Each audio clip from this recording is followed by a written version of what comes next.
이제 사도행전 21장은 이제 사도 바울이 3차 전도 여행을 마무리하고 예루살렘으로 가고 그리고 거기에서 일어난 일들을 보여주고 있습니다. 사도 바울은 이제 3차 전도 여행 때 길게 오래 머물러 있던 에베소를 떠나 도착한 곳이 바로 가이사랴 항구였습니다.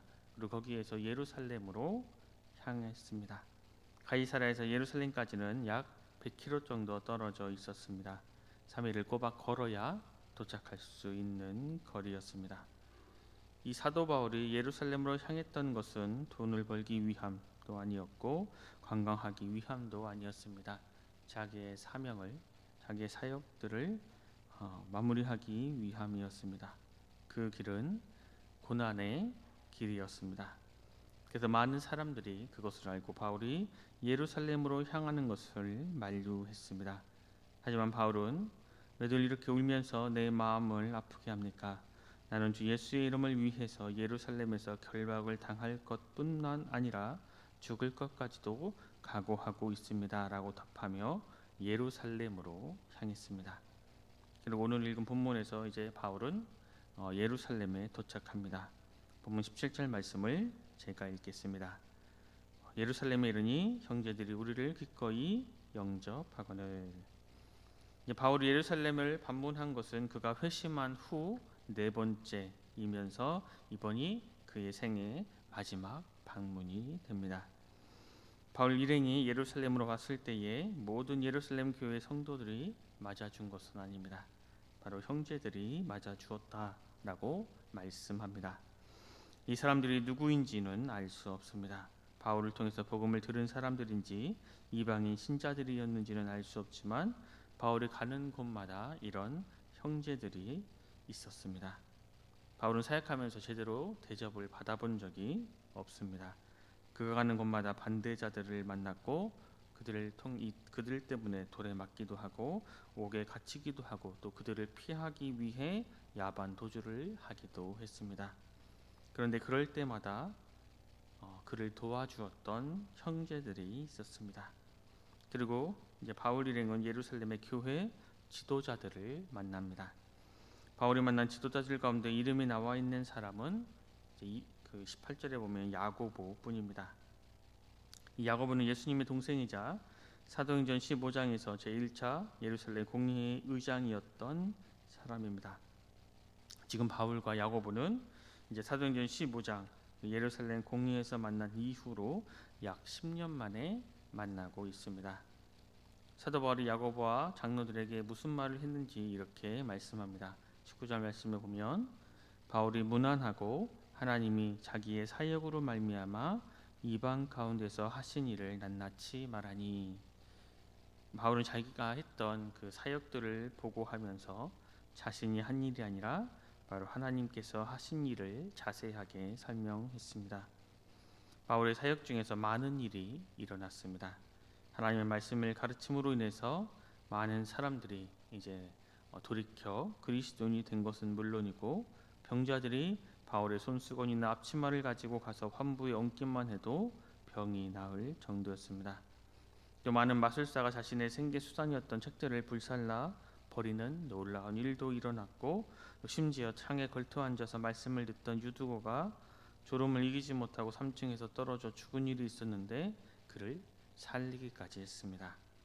그럼에도 바울은 그 모든 일을 자신이 했다고 말하지 않고 바로 하나님께서 하셨다라고 고백하고 있습니다. 우리도 이러한 바울의 신앙의 고백들, 이 고백들을 기억해야 합니다. 우리가 교회에서 어떤 일을 했을 때에 주변에는 많은 분들은 이야기합니다. 수고하셨습니다. 덕분에 이 일이 잘 마무리되었습니다. 이런 일을 겪을 때마다 우리는 이 바울의 고백들을 기억해야 합니다. 정말로 이것이 내가 한 일인지, 정말로 이것이 하나님이 하신 일인지 기억하며 돌아보며 나는 아무 공로가 없습니다. 하나님께서 하셨습니다. 라는 믿음의 고백들을 해야 합니다. 이제 야고보와 장로들은 바울의 사역 보고를 듣고 바울에게 큰 일을 했다, 수고했다 이야기하지 않습니다. 그들은 모두 하나님께 영광을 돌렸습니다. 바울의 전도 여행을 통해서 많은 이방인이 구원받은 하나님의 자녀가 된 것은 바울의 능력으로 인함이 아니라 바로 하나님께서 바울을 통해 역사하셨음을 잘 알고 있었기 때문입니다. 그래서 그들은 야고보와 장로들은 하나님께 영광을 돌립니다. 그리고 바울의 사역복을 들은 야고보와 장로들의 말은 이렇게 이어집니다. 본문 21절 말씀에 보면 내가 이방에 있는 모든 유대인을 가르치되 모세를 배반하고 아들들에게 할례를 행하지 말고 또 관습을 지키지 말라 한다 함을 그들이 들었도다. 예루살렘에 이제 주님을 믿는 그리스도인 유대인들이 많이 늘었습니다. 그런데 그들이 가지고 있던 바울에 관한 안 좋은 소문이 세 가지가 있었습니다. 먼저 모세를 배반했다는 것이고 또 자녀들에게 할례를 행하지 말라고 가르쳤다는 것입니다. 마지막으로 유대인들의 관습을 지키지 않는다라는 것이었습니다. 하지만 벌에 관한 이러한 소문은 모두 잘못된 것이었습니다. 예루살렘에 있는 율법을 지키는 유대인 그리스도인들은 이 바울에 대한 잘못된 소문으로 인해서 그가 모세의 배반자다라고 생각하고 있었던 것입니다. 야고보와 장로들은 바울이 모세를 배반하고 유대인의 관심을 무시한다는 이 소문은 들었지만 그것을 결코 믿지는 않았습니다. 성숙한 사람은 이렇게 소문을 믿지 않고 자기가 본 사실 그대로를 받아들입니다. 그래서 그들은 바울에게 해결책을 제시합니다.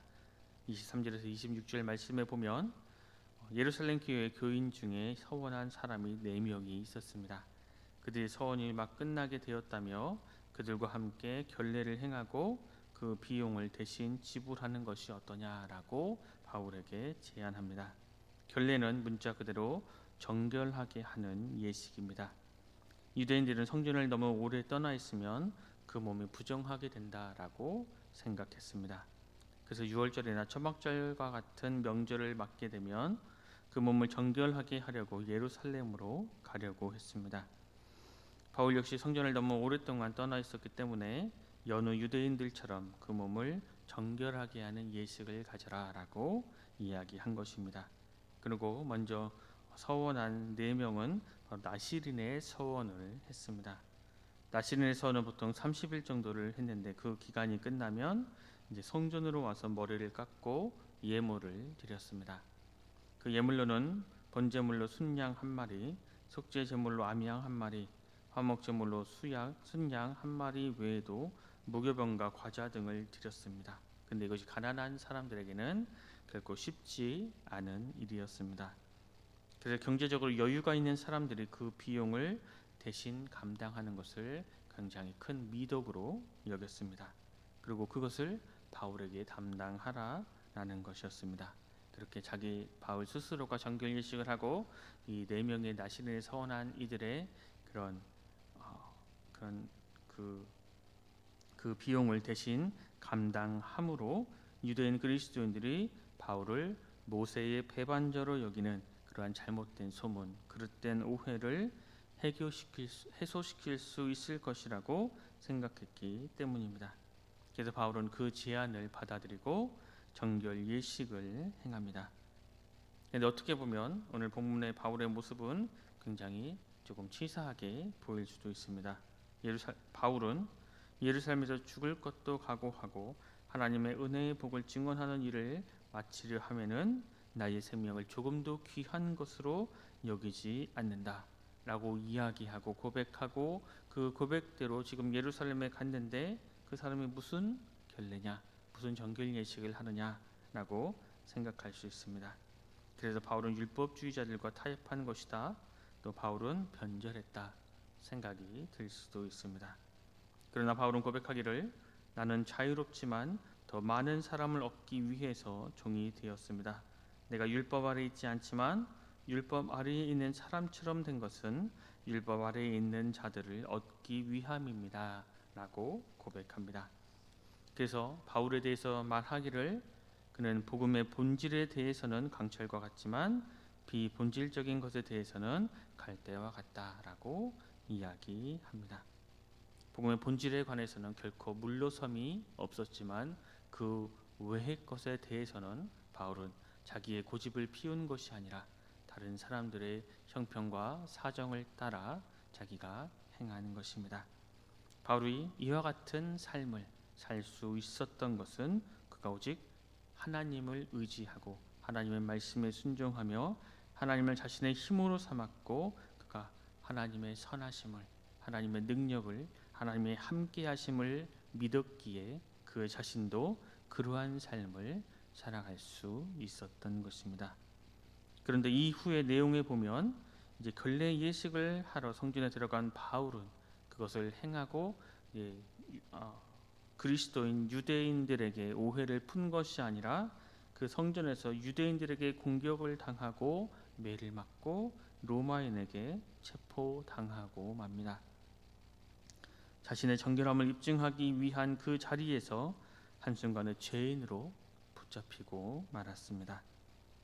하지만 그 바울은 자신의 억울함을 토로하지도 않고 도망치지도 않고 혈기로 받아치지도 않으며 의연하게 그 모든 고난을 받아들입니다. 충분히 나는 로마 사람이라고 이야기하면서 그 모든 상황에서 벗어날 수 있었고 충분히 이야기할 수 있었지만 그는 의연하게 모든 고난을 받아들인 것입니다. 이런 바울의 모습을 통해 우리는 우리를 위해 고난당하신 예수 그리스도를 보게 됩니다. 악을 악으로 갚는다면 그 자리에 결코 예수 그리스도는 보이지 않을 것입니다. 억울한 상황 속에서 나를 향해 적대적인 사람을 대할 때에 나를 위해 묵묵히 그 고난의 길을 걸어가신 예수 그리스도를 바라보시기 바랍니다. 그리고 우리가 주님과 함께 의연하게 우리에게 향하는 그 악을, 그 고난을 선으로 갚을 때 우리의 그러한 모습을 통해서 사람들은 고난당하신 예수 그리스도 하나님 아버지의 사랑을 만나게 될 것입니다. 그러한 삶, 그러한 복된 삶, 그러한 믿음의 길을 묵묵히 걸어가는 우리 모두가 될 수 있기를 간절히 소망합니다. 기도하겠습니다. 하나님, 오늘 우리에게 새로운 한 날을 주셔서 주님의 말씀 듣고 묵상하며 하루를 시작하게 하시니 감사합니다. 우리를 위하시는, 우리를 너무나 사랑하시는 아버지, 우리의 삶에 계획하지 않은 어려움이 찾아와 당황할 때가 많이 있습니다. 사람들에게 오해를 받기도 하고 내가 원치 않는 방향으로 끌려가기도 합니다. 그 고난의 자리에서 결코 원망과 후회로 우리의 삶을 채워나가지 않게 하여 주시옵소서. 그 고난의 자리에서, 그 아픔의 자리에서 오히려 더욱 주님을 더욱 깊이 그리고 바르게 알아가는 기회로 삼을 수 있는 그러한 믿음을 허락해 주시고 또 복음을 증거할 기회가 되게 하여 주셔서 선하신 하나님의 손길 아래에서 선한 영향력을 끼치는 참된 그리스도인으로 살아가게 하여 주시옵소서. 모두가 감사드리며 귀하신 예수 그리스도 이름으로 간절히 기도드립니다. 아멘.